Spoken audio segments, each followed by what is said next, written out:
Marvelous hello, friends and loved ones! How was your year?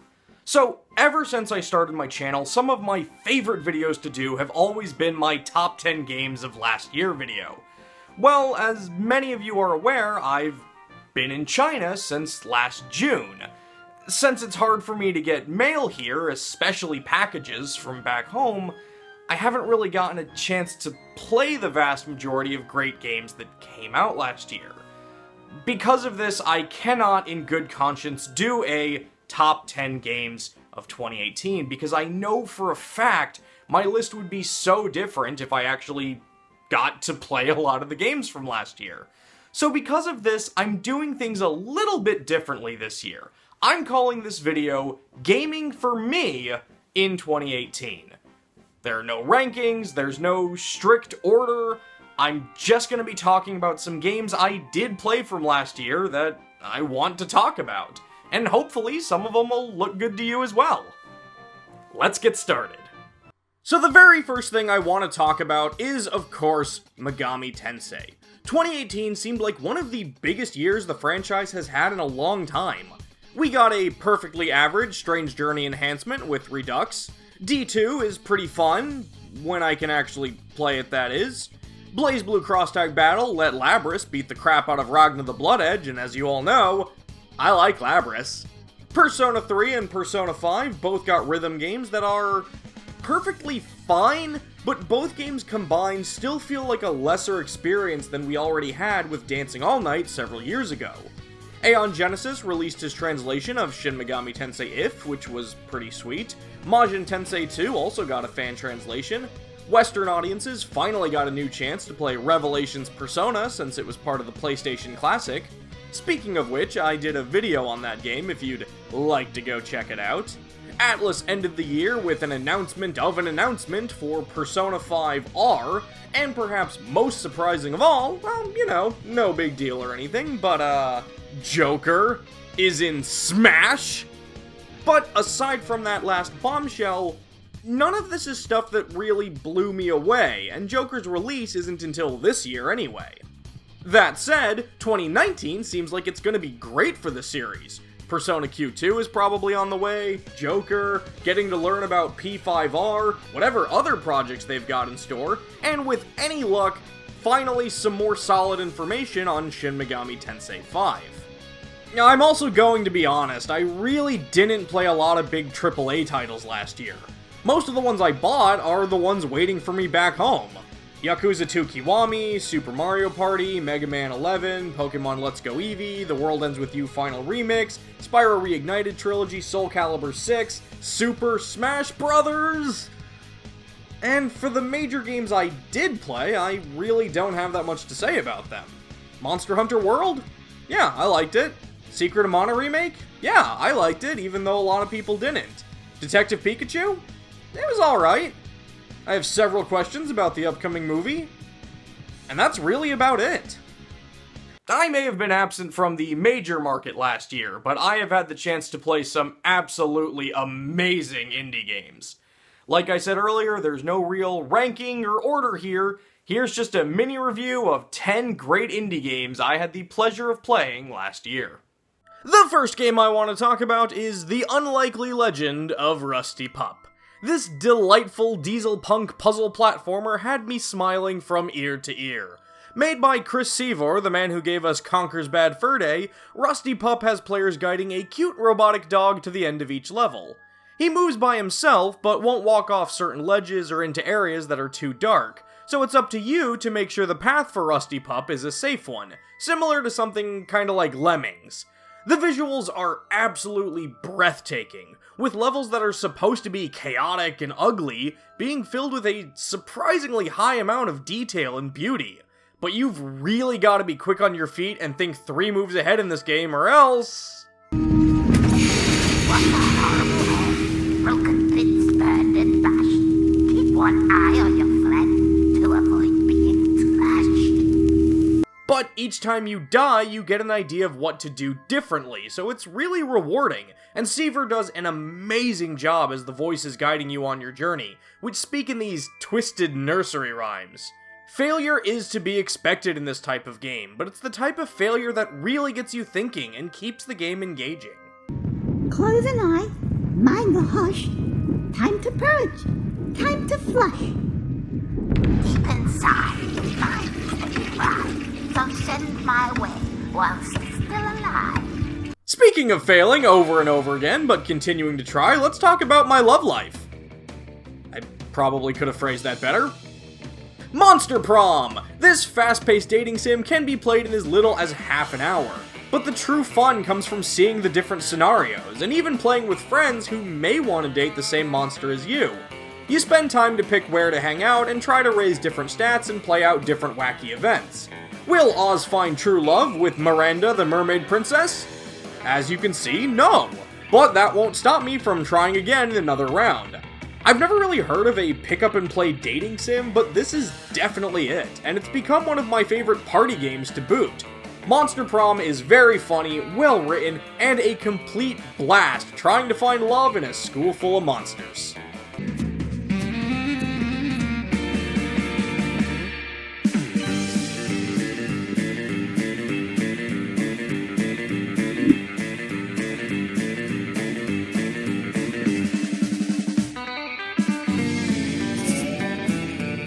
But Monster Prom isn't the only game I played that crushed my self-esteem when it comes to love. There was also Leisure Suit Larry: Wet Dreams Don't Dry. Like in previous installments, Leisure Suit Larry does a nice job satirizing dating culture, with this game focusing on Larry trying to adapt to modern hookup culture in the age of apps like Tinder and Facebook. I genuinely had fun with this one, and really enjoyed scratching my brain to figure out what I needed to do next and trying to figure out what's going to happen.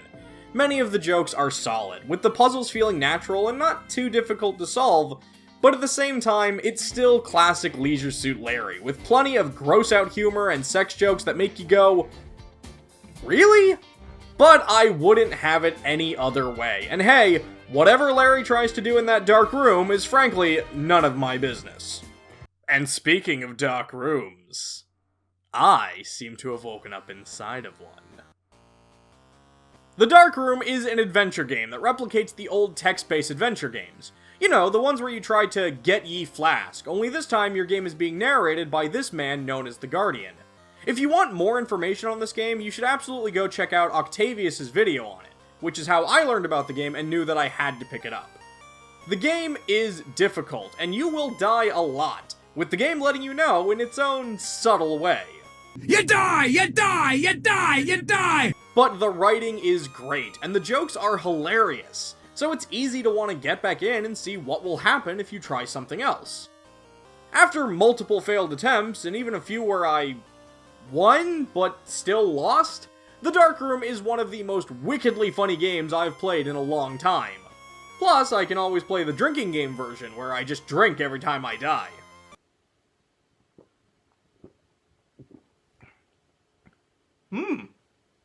Pineapple.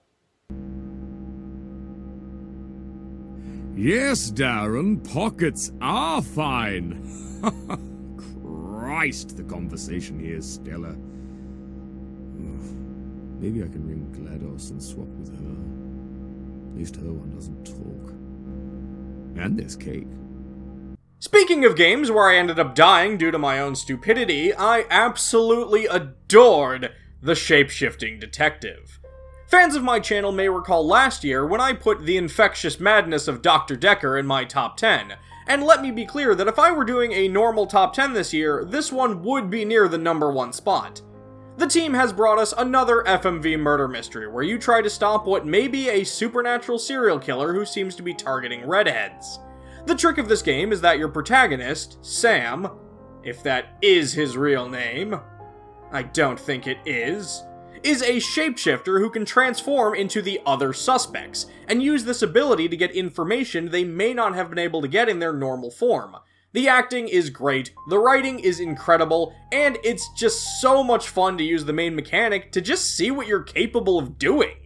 The killer even changes, so there's a lot of replay value here. As I hinted at earlier, on my first playthrough, I chose the wrong killer and ended up getting killed, but I had no problems jumping back in to try again. Between this and Decker, I'm really looking forward to more FMV murder mystery goodness from this developer. Hello, I'm Violet. I'm Violet.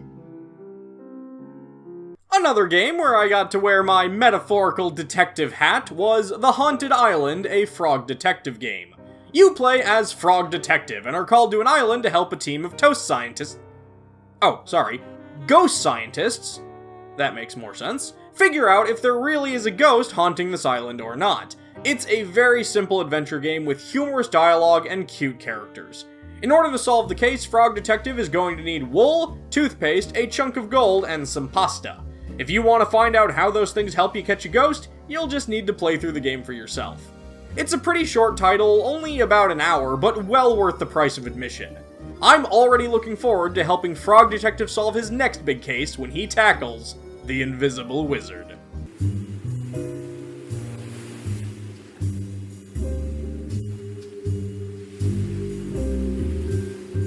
From one mysterious island to another, I head to The Missing, J.J. Macfield and the Island of Memories. From Swery himself, this is a puzzle platformer where the player takes control of an immortal girl looking for her missing girlfriend. To solve puzzles, you have to actually mutilate yourself, whether it's by hacking off limbs or setting yourself on fire. This game is definitely not for the faint of heart, with stomach-churning sound effects and a story that tackles a lot of serious issues. By the end of this game, I was in tears. The Missing may be one of the heaviest and most important games I think I've ever played. Having finished this, I'm more psyched than ever than to have been a backer on Swery's upcoming title, The Good Life. Some of the puzzles from The Missing may have been a little frustrating, but I didn't want to put it down until I'd finished it, read every last text message, and found every last donut. Sharks administered that Major Hemorrhage. Another PS4 indie title with a heavy emphasis on text messaging and donuts was Donut County.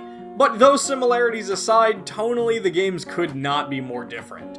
I won't talk too much about this one since I already did a full episode on it, which you can check out by clicking that card. But I want to stress again how much I enjoyed this game. I know I'm not really doing a top 10 here, but if any game I played last year had to be given my Game of the Year title, it's probably this one.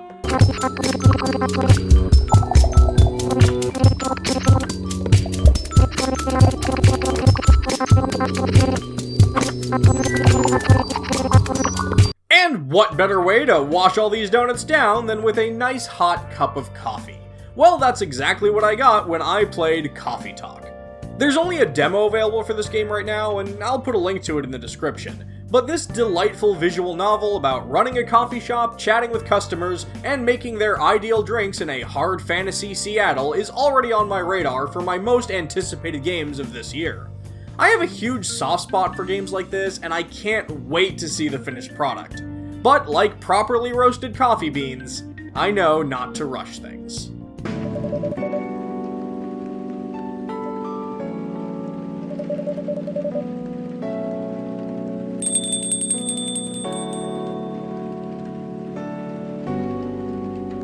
But I did play one game where I do need to be Russian.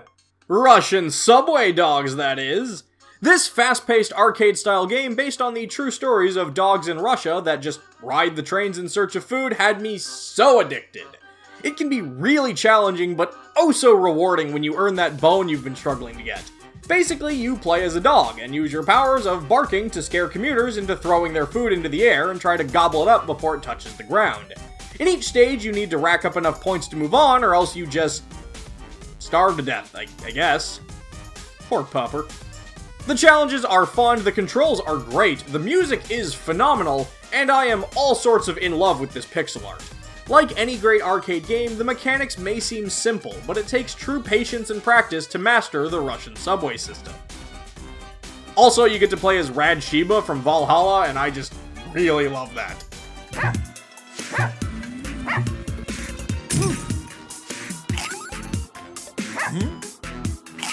Man, 2018 was an incredible year for indie games. And there's still tons that I didn't even get a chance to play. The Spiral Scouts, Megaquarium, Wander Song. I'm still just scratching the surface here. The long-awaited Space Venture continues to be long-awaited. It didn't come out last year either, but at this point it just doesn't feel like a start-of-the-year video for me if I don't mention it. There were so many fantastic titles, and I just didn't have the time or the money or both to play them all. But there are two other games I want to talk about before I leave. These two bad boys, Yakuza Kiwami and Yakuza 0. Neither of these games came out in 2018, but that is the year I bought them and finally experienced the Yakuza series for myself firsthand, and I have to say, holy crap, I am in love with these games. The crazy world, lovable, ridiculous characters, a compelling main story with insane side quests. I've sunk so many hours into both of these games, and they have easily been some of my favorite gaming memories for the entire year. And in a video called Gaming for Me in 2018, I just couldn't ignore the games that have taken up so much of my time spent gaming that year. In fact, with Yakuza 2 Kiwami waiting for me back home, if I love that game even half as much as I've adored these two, I'm giving it the honorary title of my #1 game of 2018 that I haven't played yet. So obviously I've handled things a little bit differently this year, but hopefully I've still shown you some great titles that you might want to look into for yourself. And hey, while I may not have been doing a traditional top 10 games list, I still want to know, what were some of your favorite video games of 2018? Let me know in the comments below.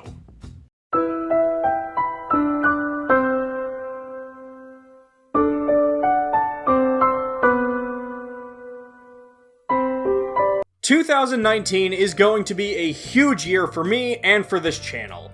If you missed it, last week was the debut episode of Trinity Soul Tuesdays, a year-long series where I'm watching every episode of the Forgotten Persona anime, so maybe go check that out and give it some love. I don't normally do call to actions on the show, but if you like my stuff, please consider liking, subscribing, sharing, and if you want to go the extra mile to support my channel, please consider joining my Patreon. Really, anything you can do to support me and my videos and help me grow during this year is appreciated far more than you realize. Just by watching this video, I want to give you my heartfelt thanks. I hope you all have a marvelous year, and until next time, take care.